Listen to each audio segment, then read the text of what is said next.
fonds d'archives, c'est véritablement ce qui est le produit de l'activité d'une personne, d'une société, en l'occurrence dans ce cas-là de l'artiste, du maître verrier Louis Germain Vincent Larcher, et qui témoigne de sa vie, de son existence et de toutes les activités qu'il a pu mener pendant cette vie. Les conditions de redécouverte de ce fonds sont en fait assez exceptionnelles.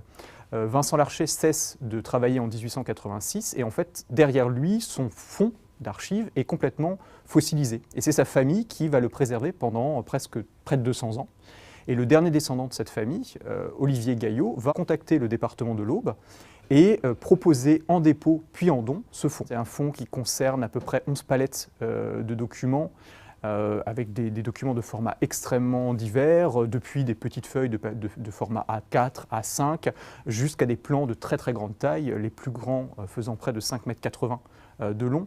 Ce sont aussi près de 200 plaques de verre qui témoignent vraiment de l'activité de Louis Germain Vincent Larcher.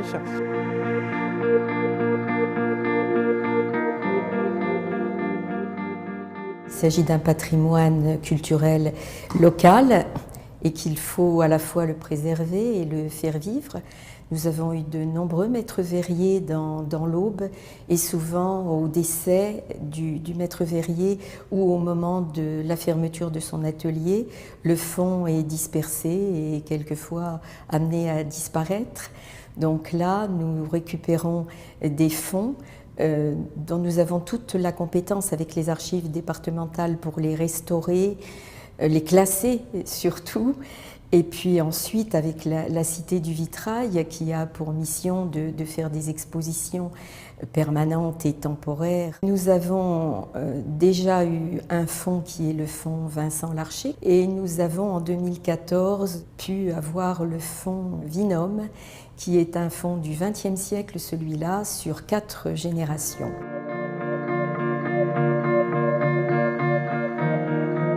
Le fonds Vincent Larcher est rentré en juillet 2012. Nous sommes allés chez Monsieur Gaillot pour récupérer l'ensemble des dessins, des plaques de verre, et puis également un grand nombre de documentations dont Vincent Larcher a utilisé pour faire ses représentations dans ses vitraux. On a constaté que les documents étaient particulièrement empoussiérés. Il a fallu en fait envelopper les rouleaux dans du papier craft afin de permettre un transport plus pratique de ces documents.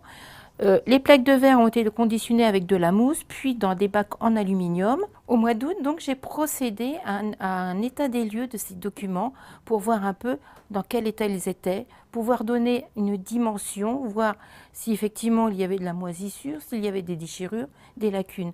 Donc, fort de ce constat, un cahier des charges a été dressé. Un marché a été donc conclu avec l'atelier Filigrane dans les Yvelines pour permettre un dépoussiérage, une mise à plat, pour nous remettre ces documents dans un état suffisamment apte pour une identification.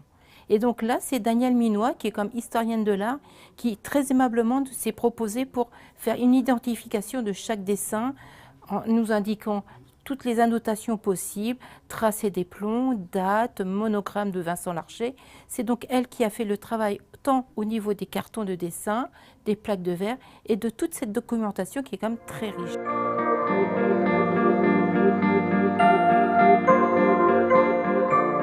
Ensuite, une fois que ce travail a été fait, un autre cahier des charges a été établi pour la restauration des documents qui allaient être donc exposés, puis également des documents qui étaient suffisamment intéressants pour le chercheur, pour la Cité du Vitrail. Donc ça, c'est l'atelier Quillier qui est installé à l'île de Ré, qui a procédé donc au comblage des lacunes, à la restauration des déchirures, au doublage. Et puis donc là, cette entreprise a conditionné d'une façon définitive tous ces cartons. On a donc mis à disposition de nos commissaires d'expo des documents qui étaient donc à la fois accessibles parce que l'entreprise Quillier qui a fait le dépoussiérage a photographié tous les documents. Grâce au travail de Daniel Minois d'identification, c'était prêt pour être exposé.